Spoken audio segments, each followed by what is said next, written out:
مرحبا بالجميع. كما هو منتظر، أعلن اليوم الناخب الوطني وليد الركراكي على اللائحة اللي غادي يلعب بها ضد منتخب النيجير وتنزانيا يوم 17 و 24 مارس في هذا العام إن شاء الله. وكما تعلمون هذا يدخل في إطار تصفيات كأس العالم 2026.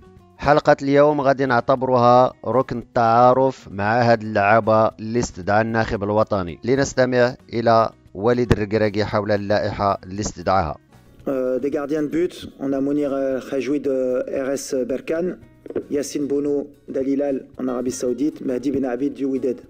Les défenseurs, Achraf Hakimi, Paris Saint-Germain, Nosser Mazraoui, Manchester United, Abdelkabir Abkar, Deportivo Alaves, Jamal Harkez du Wydad de Casablanca, Naïf Aguerd de la Real Sociedad, Jawad Liamik de l'Ouahda en Arabie Saoudite, Omar El-Hilali de l'Espagnol de Barcelone et Adam Aznou, Real Valladolid en Espagne. Les milieux de terrain, Bilal Khannous, Leicester, Ismail Sebari, PSV Eindhoven, Sofiane Amrabat, Fenerbahçe, Oussama Targalin, Feyenoord Rotterdam, Azzin Nahi, Panathinaikos et Bilal Nadir, Olympique de Marseille. Donc les attaquants, on a Brahim Diaz, Real de Madrid, Shamsuddin Talbi de Bruges, Hamza Igamen de Glasgow Rangers, Sofiane Rahimi Al Ain, Youssef Nassiri Fenerbahçe, Abdel Samad Zazouli du Real Betis de Séville, Elias Ben Seguir AS Monaco, Oussama Sahraoui de LOSC Lille et Amin Adli du Bayer Leverkusen. إذا المنتخب فيه لعابة قدام، يعني ثوابت وركائز المنتخب مدعمة بلعابة جداد ودم جديد. في الحلقة اللي درنا فيها التوقعات كنا أشرنا إلى أن اللائحة الجديدة ستحتوي على مفاجآت لا محالة، وبالفعل كنشوفوا لاعب لأول مرة يظهر في اللائحة ولم يكن أحدا من المنابر الإعلامية قد أشار إليه، ألا وهو بلال نادير، ويمكن أن أعتبره المفاجأة الكبرى لهذه الاختيارات أو لهذه اللائحة. يعني كنا تعودنا على 4 ديال الحراس، وكنشوفوا هنا في هذه اللائحة أن الركراكي اختار فقط 3 ديال الحراس. أنا في نظري هذا يكفي لخوض الإقصائيات المقبلة. في الخط ديال الدفاع كنشوفوا وجه جديد وهو عمر الهلالي.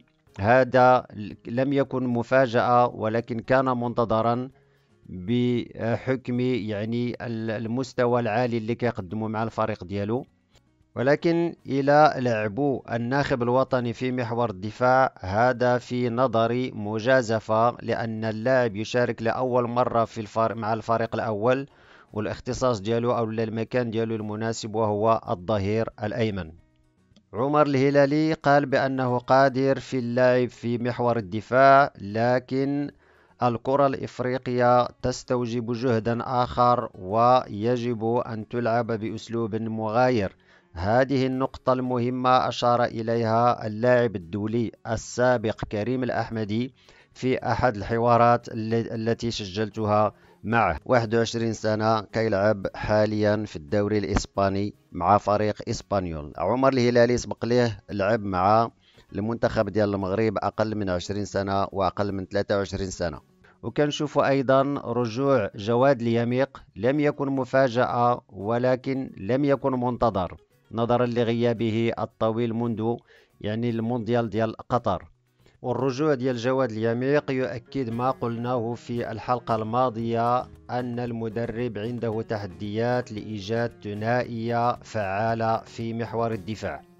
وسط الميدان متنوع، لعبة قدام وفيهم لعبة جداد، والمفاجأة الكبرى هو بلال نادير.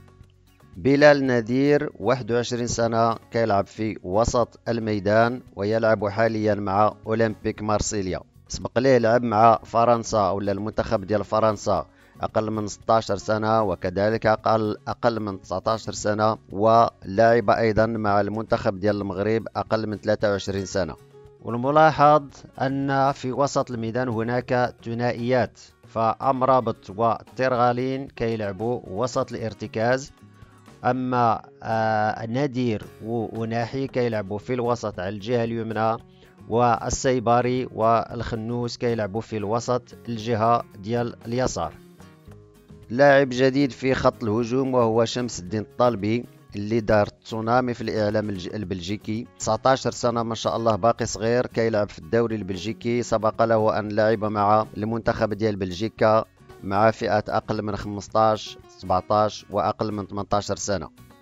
كما التحق حمزة إيجامان لأول مرة مع الفريق الأول، 22 سنة وهو مهاجم أيضا. سبق له أن لعب مع المغرب لفئة أقل من 23 سنة. غياب الكعبي نظرا للإصابة. هذا باختصار ركن تعارف مع اللائحة الجديدة لأسود الأطلس. وانتم اش بان لكم في هذه اللائحة؟ واش هي يعني منطقية أو لا خيبة أمل؟ وانتظروا بشغف تعليقاتكم إن شاء الله. من بعد هذه الحلقة إن شاء الله سأقوم بنشر حلقة ستتناول بعض الأسئلة المهمة حول المباراة القادمة لأسود الأطلس. من سيفوز في تلك المباراة؟ هل هو المغرب أم النيجير؟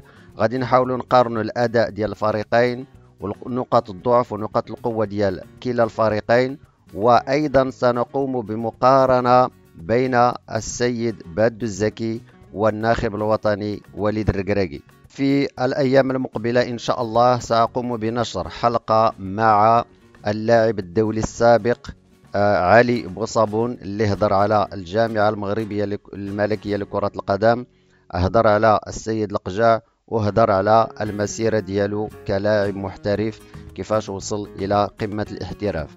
إلى جانب ذلك أنا خدام في سلسلة جديدة غادي نقدم من خلالها تمارين ديال U19 يعني أقل من 19 سنة، بعض التمارين للمدرب ممكن يدمجهم في الحصص التدريبية. شكرا على المتابعة وإلى اللقاء.